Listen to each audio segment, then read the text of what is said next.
पालखीवेळी आळंदी देवस्थानच्या विश्वासांची मुजोरी माध्यम प्रतिनिधींना हकलण्याचा प्रयत्न, वादानंतर माफी मागत सर्वांसरव.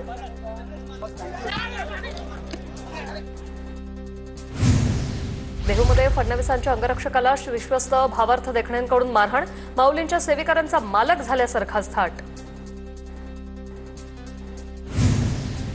पालखीवेळी माध्यमांना हकलण्याची घटना घडली असेल तर ती घडू नये यासाठी प्रयत्न करू. तणावाच्या परिस्थितीत अशा घटना घडतात, पण त्या घडू नये. देवेंद्र फडणवीसांची प्रतिक्रिया. विश्वासांची नेमणूक सरकार करत नसल्याची देवेंद्र फडणवीसांची प्रतिक्रिया.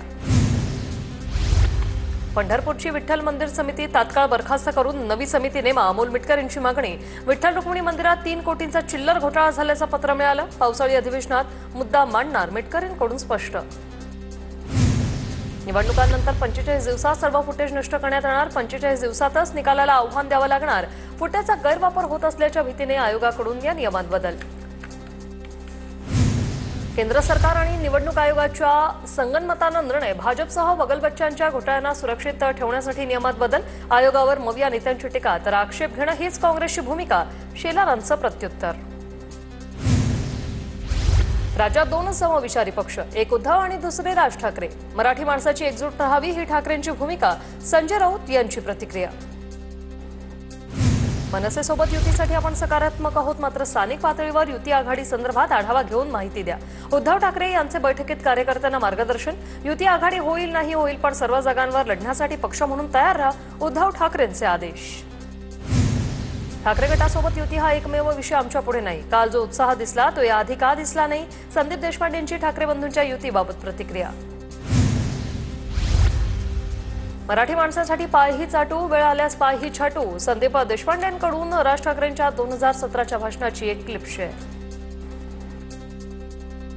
खरी शिवसेना कोणती हे महाराष्ट्राला सांगणारे एकनाथ शिंदे. अमित शहांकडून शिंदेंच्या शिवसेनेचा खरी शिवसेना म्हणून उल्लेख, तर नुसत्या शिव्या शब्द देता मुंबईसाठी तुम्ही काय केलं? अमित शहांचा उद्धव ठाकरेंना सवाल. बाळासाहेबांनी उद्धव ठाकरे यांच्याकडे नेतृत्व सोपवलं. शिवसेनेबद्दल सांगणारे अमित शहा कोण? अंबादास दानवेंचा सवाल. शिंदे गट हा अमित शहांच्या मालकीचा. शिवसेना अजूनही उभी, यामुळे शहांना नैराश्य. महाराष्ट्राच्या अस्मितेची खपली काढण्यासारखी विधानं शहा करतात. खासदार संजय राऊत यांची गृहमंत्री अमित शहांवर टीका. मोदी बोल बच्चन मंडळाचे अध्यक्ष. फडणवीस हे ज्युनियर बोल बच्चन. फडणवीसांनी केलेल्या बोल बच्चन या टीकेला राऊतांचं उत्तर. राजकीय पक्षाचे जोडे बाहेर ठेवून काम करणं हाच खरा सहकार धर्म. निर्णयाकडे राजकीय नजरेतून पाहणं अत्यंत चुकीचं ठरेल. मुंबई बँकेच्या संचालक तेजस्वी घोसाळकर यांचे सोशल मीडियावर पोस्ट. तेजस्वी घोसाळकर सामाजिक कार्यात उत्तम काम करतात. संचालकपदी झालेल्या नियुक्तीकडे राजकीयदृष्ट्या पाहू नका. मुंबई बँकेत संचालकपदी तेजस्वी घोसाळकरांच्या निवडीवर संजय राऊतांची प्रतिक्रिया. मिलिंद नार्वेकरांकडून तेजस्वी घोसाळकरांच्या नेमणुकीचं स्वागत. मुंबई बँकेचे अध्यक्ष आणि संचालक मंडळाचा निर्णय कौतुकास पात्र. मिलिंद नार्वेकरांकडून सोशल मीडियावर भावना व्यक्त. योग्य वेळी सरकार शेतकरी कर्जमाफीचा निर्णय घेईल. दिलेला एकही शब्द सरकार फिरवणार नाही. कर्जमाफीबद्दल बोलताना मुख्यमंत्री देवेंद्र फडणवीस यांची प्रतिक्रिया. चंद्रकांत पाटील यांनी पुण्यात संत तुकाराम महाराजांच्या पालखीचं दर्शन घेतलं. सर्वसामान्यांना सुखी ठेव, चंद्रकांत पाटलांचं साकडं. पुण्यातील पालखी सोहळ्यात अनोख्या दिंडीचा सहभाग. सर्व धर्म समभावाचा संदेश. हिंदू, मुस्लिम, शीख, ईसाई असे सर्व धर्मीय उत्साहाने सहभागी. साखळी पेर तालीम मंडळाकडून आयोजन. माऊली आणि तुकोबारायांची पालखी विसाव्यासाठी पुण्यात. विविध भागात विठ्ठल भक्तीच्या भजनाचं सूर निनादले, तर भजनाच्या माध्यमातून भक्तांची विठुरायाला अर्थहाक. पुण्यातील मुस्लिम व्यक्तींकडून वारकऱ्यांची सेवा. 3 वर्षांपासून थकलेल्या वारकऱ्यांची मालिश करण्याची सेवा करतात. अब्दुल रजा असं मुस्लिम सेवेकऱ्याचं नाव. अब्दुल रजा यांचं सर्व स्तरातून होतंय कौतुक. आषाढी वारीच्या पार्श्वभूमीवर 1800 भाविकांना मिळणार पांडुरंगाचं दर्शन. भाविकांच्या मागणीचा विचार करून दर्शन संख्येत 600 टोकन पासची वाढ. श्री संत गजानन महाराज पालखीचे परळीत 2 दिवसाच्या मुक्कामी. परळीतून पालखी अंबाजोगाईकडे मार्गस्थ होणार. 2 जून रोजी पालखीचं शेगावमधून प्रस्थान झालं होतं. पुण्यात संत ज्ञानेश्वर महाराज पालखी दर्शनासाठी भवानी पेठेतील विठ्ठल मंदिरात मोठी गर्दी. ज्ञानोबा तुकोबांच्या जयघोषात भाविकांची दर्शनासाठी रांग. संत ज्ञानेश्वर महाराजांची पालखी पुण्यात दाखल झाली आहे। मोठ्या संख्येने वारकरी या पालखी सोहळ्यात सहभागी झालेत। 2 दिवस पालखीचा मुक्काम पुण्यात असणार आहे। नाशिकच्या नांदगावमधील 6 तरुणांची पंढरपूर सायकलवारी अवघ्या 2.5 दिवसात 372 किलोमीटरचा प्रवास करत तरुण विठुरायाचं दर्शन घेणार। झाडे लावा झाडे जगवा असा संदेश या तरुणाकडून देण्यात आलाय। रत्नागिरीतून पंढरपूरला सायकलवारी निघाली। रत्नागिरीतील विठ्ठल मंदिरातून वारीला सुरुवात। उद्या सायकल रिंगण सोहळा संपन्न होणार। नाशिकच्या सिन्नरमधील सायकल दिंडी पंढरपूरकडे मार्गस्थ। 152 वारकरी सिन्नर ते पंढरपूर सायकल दिंडीत सहभागी। 3 दिवसात 350 किलोमीटरचं अंतर पार करणार। पंढरपूरच्या वाखरी पालखी तळात संत ज्ञानेश्वर महाराज पालखी कट्ट्याचं सुशोभीकरण करण्याचं काम सुरू। पालखी कट्टा संपूर्णपणे ग्रेनाइटने सजवण्यात येतोय। आषाढी वारीसाठी पालख्यांचं पंढरपूरकडे प्रस्थान। वट्स हॉटेलची लिलाव प्रक्रिया अखेर रद्द। संजय शिरसाटांनी पैसे न भरल्यामुळे लिलाव अर्ज रद्द। काल पैसे भरण्याची होती शेवटची तारीख। आरोपानंतर शिरसाटांनी लिलाव प्रक्रियेतून बाहेर पडण्याचा निर्णय घेतला होता। राष्ट्रवादीचे अजित पवार गटाचे आमदार संग्राम जगतापांविरोधात पक्षातील नेत्यांच्या तक्रारी। एका विशिष्ट समाजाविरोधात आक्षेपार्ह वक्तव्य आणि कारवाया केल्याप्रकरणी कारवाई। माळेगाव कारखान्याच्या मतमोजणीवरून राजकारण तापलं। दरवेळी माळेगावला होणारी मतमोजणी आता बारामतीला होणार। बारामतीत होणाऱ्या मतमोजणीला चंद्रराव तावरे आणि रंजन तावरेंचा विरोध। बेडच्या आष्टीत संत वामनभाऊ महाराज यांच्या पालखी मार्गातील रस्ता बंद।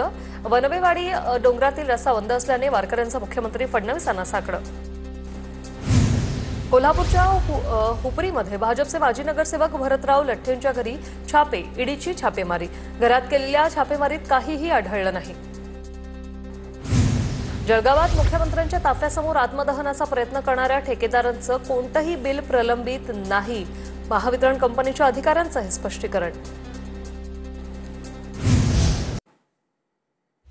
सांगलीच्या आटपाडीतील दिघंचीमध्ये स्वाभिमानी शेतकरी संघटनेचा पतसंस्था चालकाच्या घरावर मोर्चा। मोर्चामध्ये शेकडो ठेवीदार सहभागी। 1 महिन्याच्या आत ठेवी न मिळाल्यास तीव्र आंदोलन करण्याचा इशारा। चंद्रपुरातील सोमय्या आयुर्वेदिक मेडिकल कॉलेजचे विद्यार्थी विविध मागण्यांसाठी आक्रमक। कॉलेज व्यवस्थापनाचे अध्यापन व्यवस्थापनाकडे दुर्लक्ष होत असल्याचा आरोप। संस्था चालकांनी शिक्षणाचा व्यवसाय केल्याचा विद्यार्थ्यांचा आरोप। सांगली महापालिकेचे आयुक्त सत्यम गांधींची बदली करा। अनुभवी आयुक्त नियुक्त करावा। कामगार नेते डॉ महेश कुमार कांबळे यांची मागणी। परभणीच्या जिंतूरमधील ब्राह्मण गावातील महिला अवैध दारू विक्री विरोधात आक्रमक। अवैध दारू विक्री थांबवण्याच्या मागणीचं उपविभागीय अधिकाऱ्यांना निवेदन। योग्य कारवाई न झाल्यास तीव्र स्वरूपाचं आंदोलन करण्याचा इशारा। नांदेडमध्ये दारूबंदीसाठी हदगाव तालुक्यातील येवलेमधील महिला आक्रमक। महिलांनी अवैध देशी दारू विक्रेत्याला पकडून पोलिसांच्या स्वाधीन केलं। नंदुरबार जिल्ह्यात जोरदार पावसामुळे शेतकऱ्यांना मोठा दिलासा। समाधानकारक पाऊस झाल्याने पेरण्यांना सुरुवात। 3 लाख हेक्टरवर खरीपाची लागवड होणार।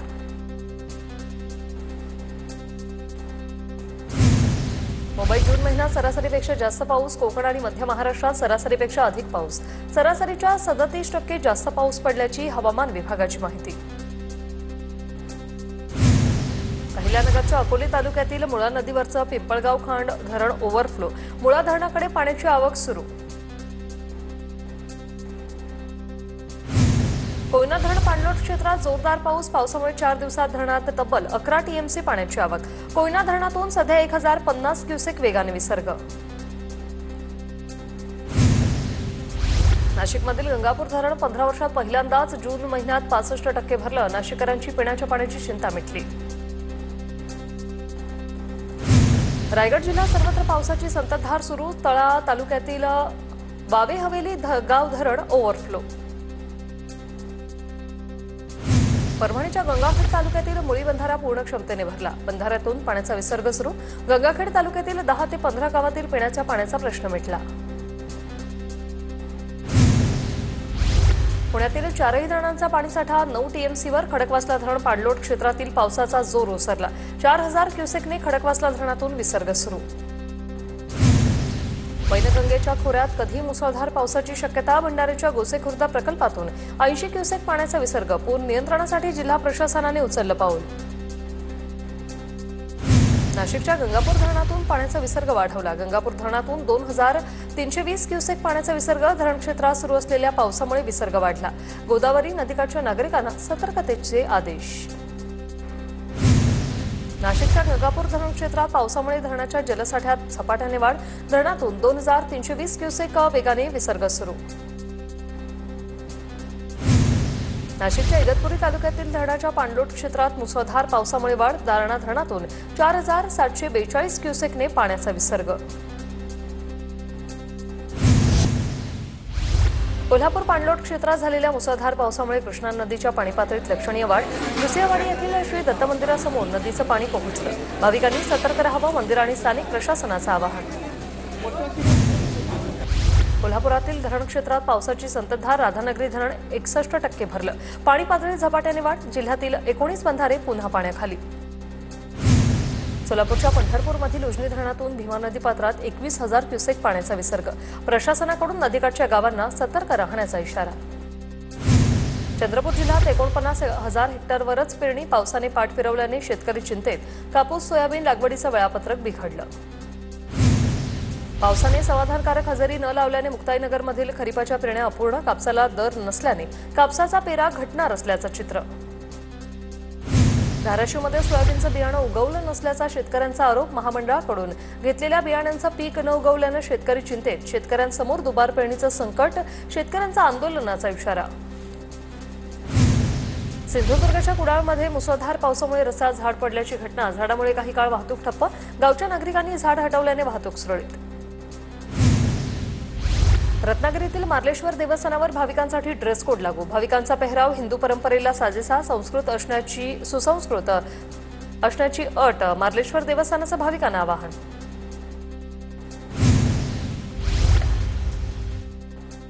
नाशिकच्या शिवडेत घराच्या पडवीत बिबट्या जेरबंद झालेला आहे। काही काळ नागरिकांमध्ये तणावाचं वातावरण। परभणीत विनापरवाना बियाण्यांची विक्री करणाऱ्यावर कठोर कारवाईचा इशारा। अधिकृत बियाणे शेतकऱ्यांनी खरेदी करण्याचे कृषी विभागाचं आवाहन। वाशिम कृषी उत्पन्न बाजार समितीत हळद व्यापारात उसळी। 7,000 क्विंटल हळदीची आवक। हळदीच्या दरातही काहीशी वाढ। शेतकऱ्यांमध्ये समाधान। राज्य परिवहन महामंडळाच्या ताब्यात ई-शिवाई बसेस येणार। यवतमाळमध्ये 3 बस दाखल। आणखी 52 बसचं नियोजन। आणि मार्गावर चार्जिंगचं काम पूर्ण। हिंगोली शहरात अनधिकृत रासायनिक खतांची विक्री करणाऱ्या विरोधात गुन्हा दाखल। जिल्हा परिषदेचे मोहीम कृषी अधिकारी अतुल वासिये यांच्या फिर्यादीवरून कृषी केंद्र चालकाविरोधात गुन्हा। नाशिकच्या सायखेड्यात गोदावरी नदीपात्रात जलपर्णीचा घट्ट विळखा। जलपर्णी नदीपात्रात पुढे ढकलण्याचं काम सुरू। जलपर्णी पाण्याच्या प्रवाहात ढकलून न देता बाहेर काढण्याची मागणी। गोंदिया शहराला शनिवारी आणि रविवारी पाणीपुरवठा होणार नाही। दासगाव उपकेंद्राचे रिले केबल जळाल्याने डांगोली पाणीपुरवठा योजनेचा वीज पुरवठा ठप्प।